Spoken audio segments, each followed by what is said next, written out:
25 ವರ್ಷದಿಂದ ಯಾರು ಮಾಡದೇ ಇರೋ ಕೆಲಸನ ನೀನ್ ಮಾಡ್ಬಿಡ್ತೀಯಾ? ಏಯ್, ನಾಳೆ ವಿಗ್ರಹನ ನೀನು ಪೂರ್ತಿ ಮಾಡಬಾರ್ದು.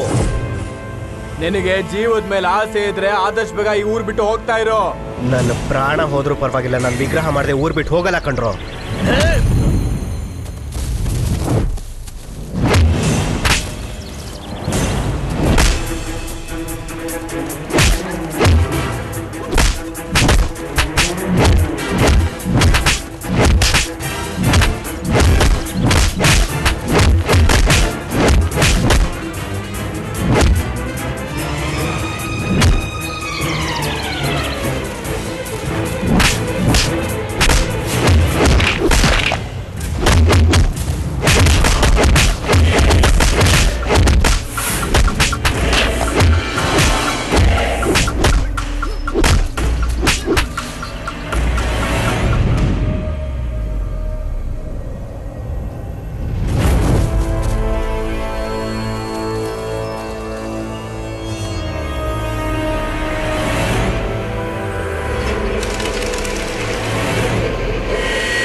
ಅಮ್ಮನವರ ವಿಗ್ರಹದ ಸಂಪೂರ್ಣ ಕೆತ್ತನೆ ಕೆಲಸ ಆಗೋಗಿದೆ. ನಾಳೆ ಪ್ರತಿಷ್ಠಾಪನೆ ಮಾಡ್ತಾ ಇದ್ದೀವಿ.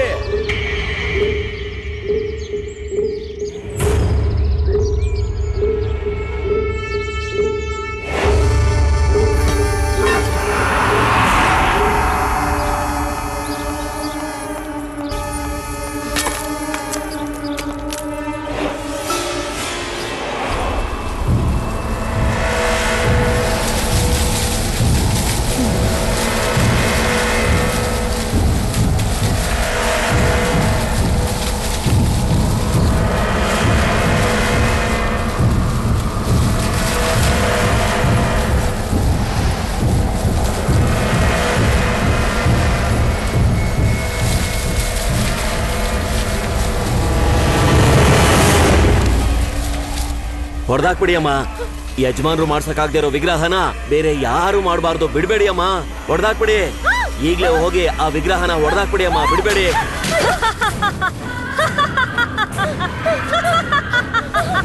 ನಿಮ್ ಕೈಲಿ ಆಗದೆ ಇರೋದನ್ನ ಬೇರೆ ಯಾರ ಕೈಲೂ ಮಾಡೋದಿಕ್ ಬಿಡ್ಬೇಡಿ. ಹೋಗಿ ಹೋಗಿ ಹೊಡೆದಾಕ್ಬಿಡಿ. ಭಿನ್ನವಾಗಿರೋದನ್ನ ಯಾರು ಪ್ರತಿಷ್ಠಾಪನೆ ಮಾಡಲ್ಲ. ಹೋಗಿ.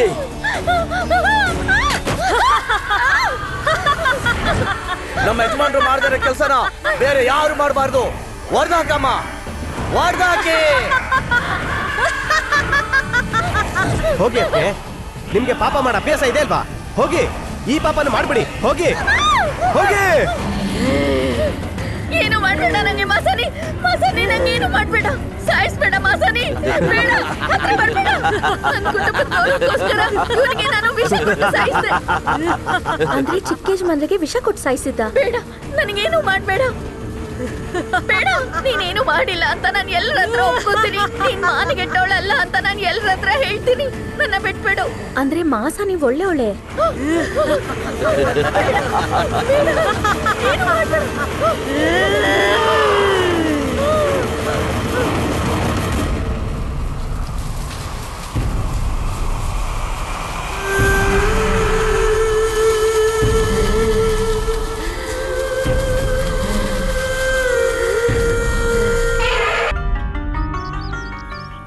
ಏಯ್, ಎಲ್ಲ ಕಣಪ್ಪ, ಇವನ್ ಯಾಕೆ ವಿಶ್ವ ಇಲ್ಲಿ ಕೂತವನೆ?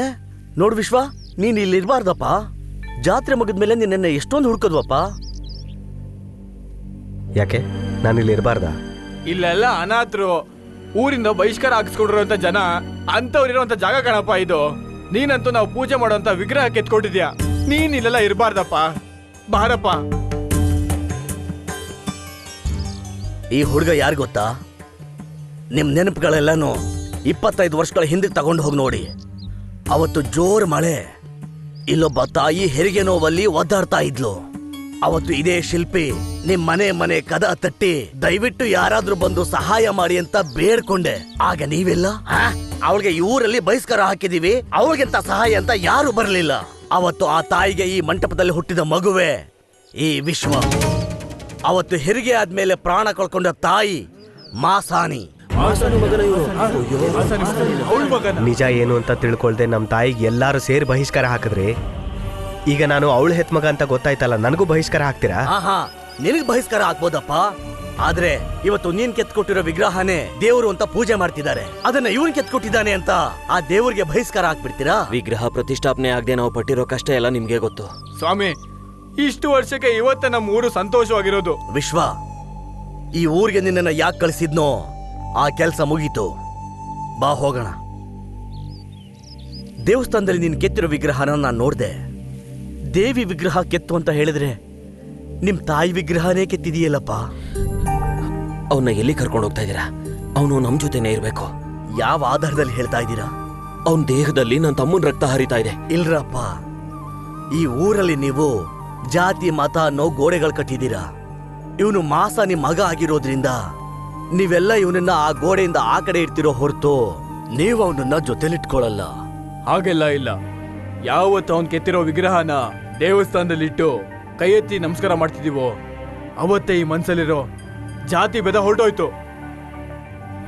ಮಾಸಾನಿ ತನ್ನ ಮಗನ ಮೂಲಕ ಅದನ್ನೆಲ್ಲ ಒಡೆದಾಕ್ಬಿಟ್ಲು. ಇನ್ ಮುಂದೆ ಈ ಊರಲ್ಲಿ ಜಾತಿ ಮತ ಅನ್ನೋ ಭೇದ ಇರಲ್ಲ. ಗೊತ್ತೋ ಗೊತ್ತಿಲ್ದೇನೋ ನಮ್ ಕುಟುಂಬ ಮತ್ತೆ ಈ ಊರು ಮಾಸಾನಿಗೆ ತುಂಬಾ ಅನ್ಯಾಯ ಮಾಡ್ಬಿಡ್ತು.